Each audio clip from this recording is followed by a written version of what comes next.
Hi guys, welcome back to Bayliner Boys. Thanks for tuning in. So there's some ongoing issues with the engine. Since I bought this boat, the engine's not been running.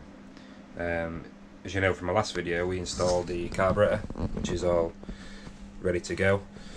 The wiring is pretty bad.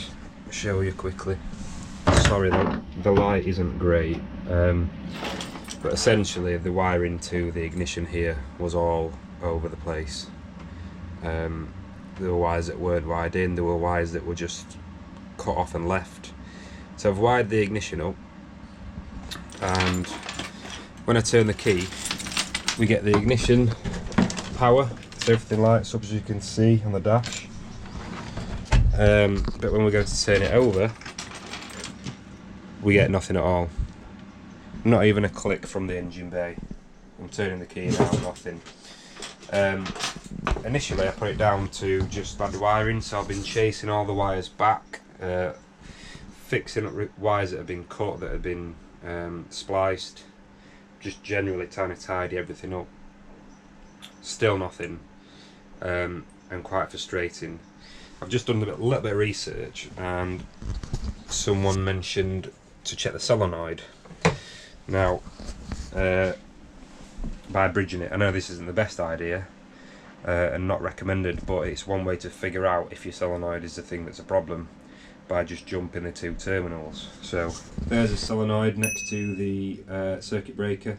Initially I thought it was a circuit breaker because it wasn't wired in, so I wired in the circuit breaker and still nothing, which led me to believe that that wasn't the problem. So, and this is the first time I've heard the engine make any noise. So if I bridge these wires here, these two terminals at the top, this is how you test that it's your solenoid and not your start motor. And it would help if I had the power switched on. There you go. There we go. So that's the starter motor working, so we know it's not the starter motor. And I know that's not the best way to test it, however it's music to my ears because I've not heard the engine make any noise since I bought the thing. So off to the shop. I'm going to try and find a new solenoid, or I'll have to order one on eBay. And I'm also going to pick up some power steering fluid because I've just checked in one of the forums. That there is completely empty. I'm told it's power steering fluid, so I'm going to get that filled up as well, and then fingers crossed we'll have it turning over soon.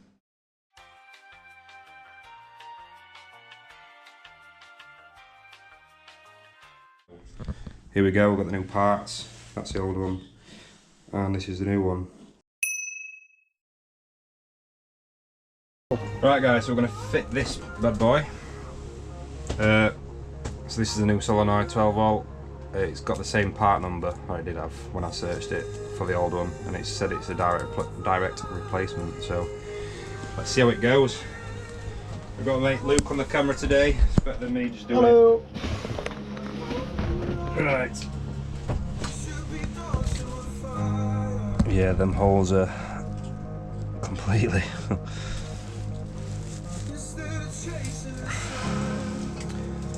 So you can see the holes there. Yeah. Is it too far out? No, that should be alright. I might just, because there's nothing else under this plate, I might just drill a new hole for it to fit. Yeah.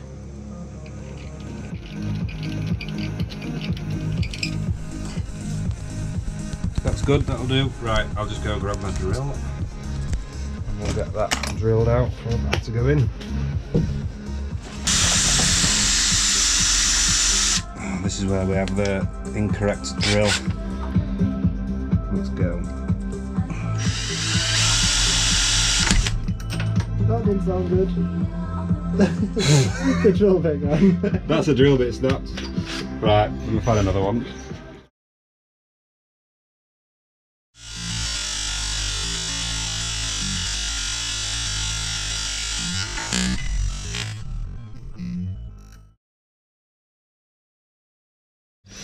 Right, let's try again.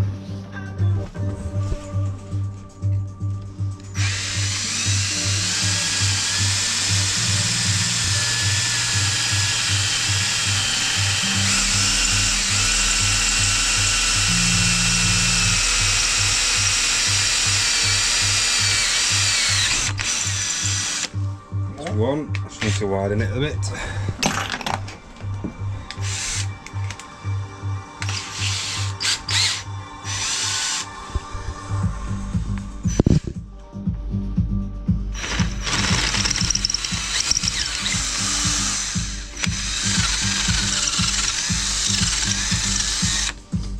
Beautiful.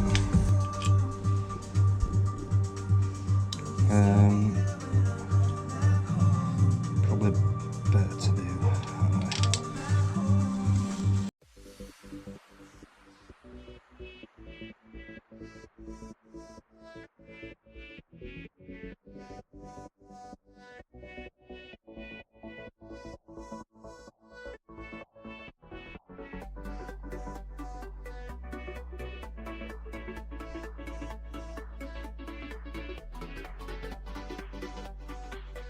Yep.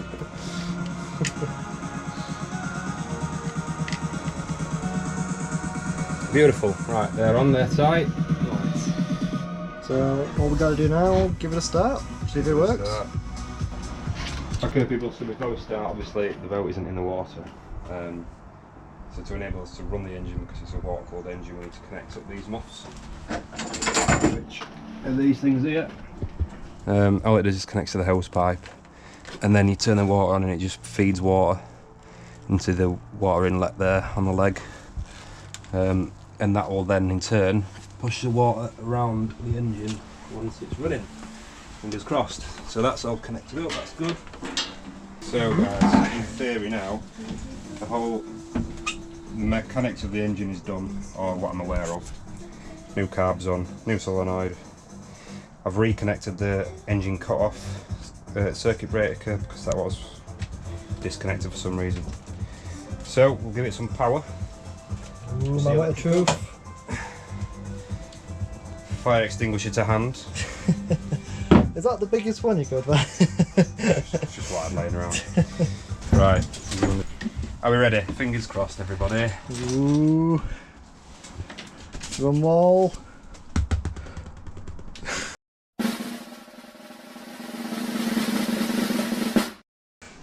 Oh, why? What's not happening now?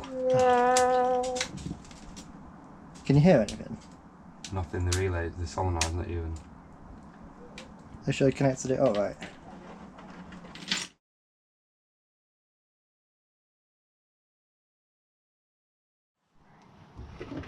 So our plan at the minute is to bypass the kill switch because we suspect that might not be working properly. So Jason's just faffing with the wire there to get the thingamabobber in. to try and get the bridge to fit. There we go. Right, that's in. So we'll bridge the kill switch. That kill switch does look a bit knackered, so if that's the issue, we'll find out in a second. Right, power back on. Take two. Take two. Nope. Still nothing. Still. So no, it's not the kill switch. At least we've ruled that out now.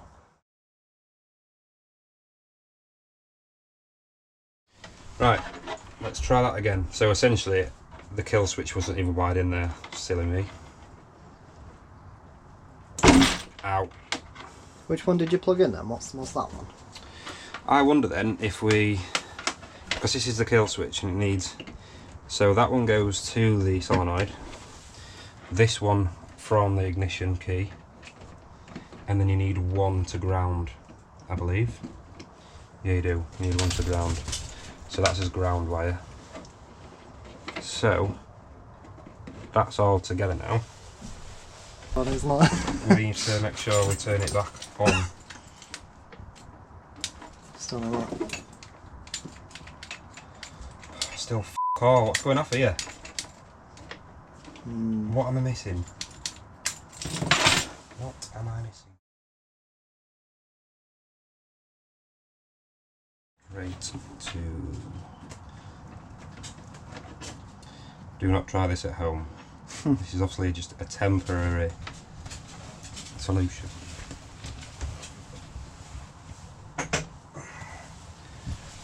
Right, try again.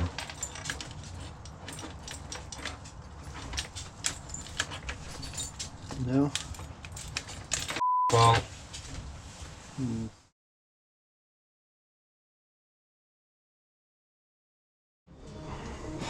Fingers crossed, third time lucky, come on.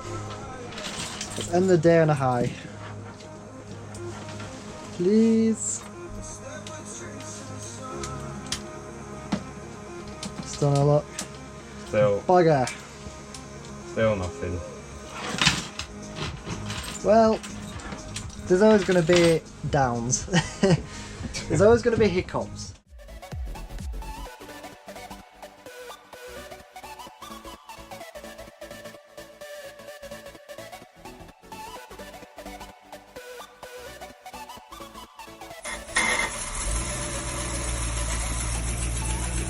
There we go, she's running.